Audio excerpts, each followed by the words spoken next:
Kantor Wilayah Direktorat Jenderal Bea dan Cukai DJBC Aceh bersama Kantor Pengawasan dan Pelayanan Bea dan Cukai KPPBC tipe Madya Pabean C Loksmawe menggelar pemusnahan massal terhadap 22.281.420 batang rokok ilegal dari berbagai merek. Total nilai barang yang dimusnahkan tersebut diperkirakan mencapai 43 miliar lebih. Kegiatan pemusnahan simbolis yang berlangsung kemarin di lapangan kantor Bea Cukai Loksmawe turut dihadiri Wakil Wali Kota Loksmawe Husaini, unsur Forum Koordinasi Pimpinan Daerah Forkopimda, instansi penegak hukum serta perwakilan instansi pemerintah terkait dari Kota Loksmawe dan Kabupaten Aceh Utara. Kepala KPPBC tipe Madya Pabean C Loksmawe Bambang Sutarjo menegaskan bahwa seluruh barang bukti ini dikumpulkan dari hasil tangkapan di sejumlah titik wilayah Kota Loksmawe dan Kabupaten Aceh Utara. Penindakan tersebut menjadi bukti nyata bahwa potensi peredaran rokok ilegal di tengah masyarakat masih ada. Rokok ilegal tersebut merupakan hasil operasi penindakan intensif yang dilakukan sejak November 2025 hingga semester 1 tahun 2026. Barang yang dimusnahkan merupakan barang milik negara hasil penindakan dari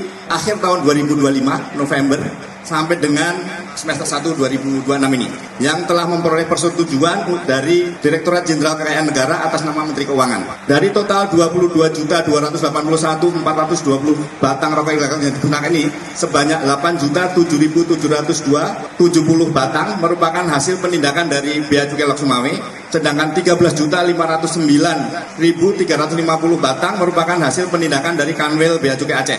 Seluruh barang tersebut merupakan hasil penindakan atas pelanggaran ketentuan Undang-Undang Nomor 39 Tahun 2007 terkait cukai. Proses pemusnahan simbolis dilakukan secara dibakar di kantor Bea Cukai dan sebagian lagi dihancurkan di TPA Alulim Loksmawe. Pihak Bea Cukai juga mengharapkan dukungan penuh dari seluruh elemen pemerintahan, aparat penegak hukum dan masyarakat luas untuk saling bersinergi dalam menekan angka peredaran rokok ilegal di wilayah Aceh, khususnya Loksmawe dan Aceh Utara. Muhammad Sofyan melaporkan.